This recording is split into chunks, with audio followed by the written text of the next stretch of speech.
The orangutan had seen 10,000 visitors press their hands against his glass. He had never pressed back. Not once. Not in 14 years at the Hartwell Zoo. Not for the children who screamed his name, not for the teenagers who made faces, not for the grandparents who wept because they said his eyes looked too human. Rajan. 220 pounds, auburn fur, great flanged cheek pads framing his face like a crown, had learned to be still, distant, a beautiful object behind reinforced glass until the Saturday Claire Whitmore brought her 19-month-old son to see him. Eli was quiet where other children were loud. He preferred to observe rather than reach. Claire, a pediatric physical therapist for 9 years, had been cataloging his development the way mothers in her field sometimes do. Clinically, carefully, with a low hum of concern she kept to herself. He hit his milestones, mostly on time, close enough that no alarm had been formally raised, only a note at his 18-month checkup. Let's keep watching his motor coordination. Claire had tucked it away in the part of her mind where she stored things she wasn't ready to unfold. Her husband said she over-medicalized everything. Maybe he was right. She drove 40 minutes to Hartwell that Saturday because Eli always breathed differently at the zoo. Slower, calmer, more present in his small body than he was at home. They reached the primate hall at 1:47 p.m. Rajan was sitting near the back, not performing, just existing the way large intelligent animals exist when they have given up expecting the day to offer anything new. Eli walked to the glass. He never ran. Another small notation Claire had filed away.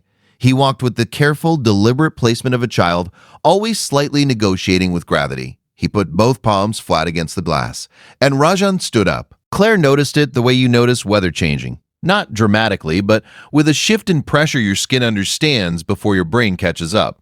The orangutan moved from the back of the habitat to the glass with intention. His eyes, brown, steady, uncomfortably legible, locked onto Eli with an intensity that made Claire take one small, unconscious step forward.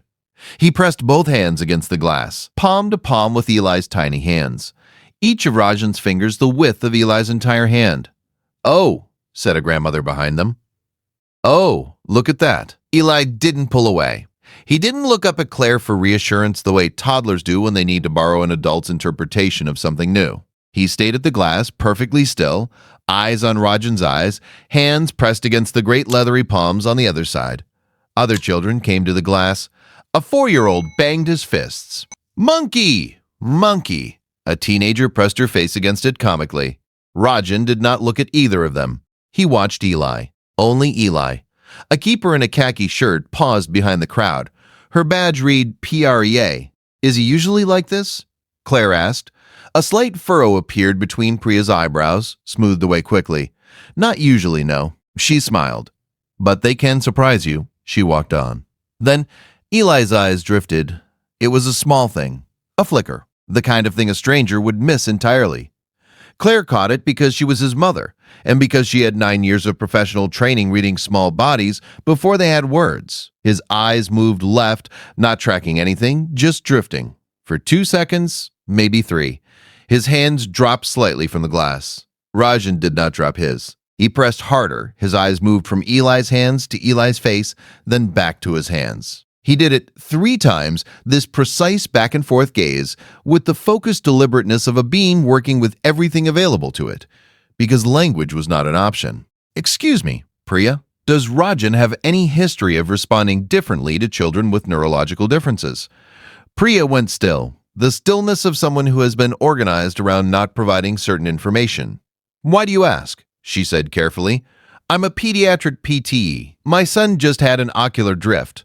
I noticed it." Claire paused. Rajan noticed it before I did. 4 seconds of silence that contained a significant amount of information. "There was a 2019 study," Priya said quietly, stepping closer, "out of the University of Edinburgh. Great apes exhibit heightened affiliative behaviors and prolonged direct eye contact toward humans with neurological differences. The researchers theorized it was pattern recognition. The apes detected atypical neurological signaling, movement patterns, micro-expressions, things that read as different even when they aren't visibly different to the untrained eye." Claire's throat closed. "Rajan has approached the glass twice before for sustained palm contact," Priya continued. "Both times, the children were later diagnosed, one with early-onset epilepsy, one with a mitochondrial disorder that presented very subtly at the time. I need to make a call," Claire said. Her hands were shaking, not because she was afraid she would realize later, because something she had been holding very tightly for a very long time had just been allowed to be real. She called her pediatrician. The pediatrician used the words today and as soon as possible. She called her husband.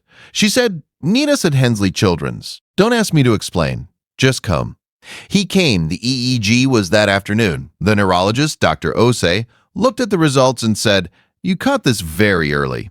I want you to understand what that means. Without intervention, we were looking at a significant seizure event within the next few weeks. The structural pathway was already forming." She explained the medication. She explained what early intervention made possible versus what waiting would have cost. Claire understood every word. She had the vocabulary for it. Alone in a waiting room chair while her husband took Eli to find a juice box was simpler and harder than vocabulary. She had been watching Eli for 19 months. She had the training, the instinct, the tools. A 14-year-old orangutan behind a pane of glass had seen in 30 seconds what she hadn't let herself see in a year and a half. Not because she lacked the knowledge, because she loved him so much that the possibility had felt too large to hold. So she had put it down, stepped away from it, called herself measured, called herself careful, called herself too smart to panic. And Rajan had stood up from the back of his enclosure and crossed to the glass and pressed his hands against her son's hands, and stayed there, unafraid of what he saw, until someone paid attention. Daniel came back with Eli on his hip. Eli reached for Claire the moment he saw her. She took him and held him with her face pressed into the warm curve of his neck. "I'm going to listen better," she said into his hair. "I promise." Eli patted her back 3 times the way he always did, the way she was now determined to understand everything about. They returned to Hartwell the following spring. The medication had been adjusted twice. A follow-up EEG showed the pathway stabilizing in the direction Dr. Osei had hoped. Eli was 27 months old and had added 7 new words to his vocabulary. His speech therapist called the timeline remarkable. He walked to the glass with the confidence of a child whose body had been given back to him. He put both palms against it and said clearly, "Hi." Rajan looked up, crossed the habitat, pressed both hands to the glass. Then he made a sound, low, soft, what primate researchers call a slow raspberry, a contact call, an acknowledgement, a recognition. "Hi," Eli said again. Claire stood behind her son with her hand on his shoulder and let herself cry. What we call instinct in animals is often just attention, pure, unfiltered, unafraid of what it finds. Rajan didn't hesitate. He didn't talk himself out of what he saw. He stood up, crossed the room, and pressed his hands against the only barrier between him and the truth. And he refused to move until someone noticed. Subscribe to Loyalty Tales, where every story hides something worth finding.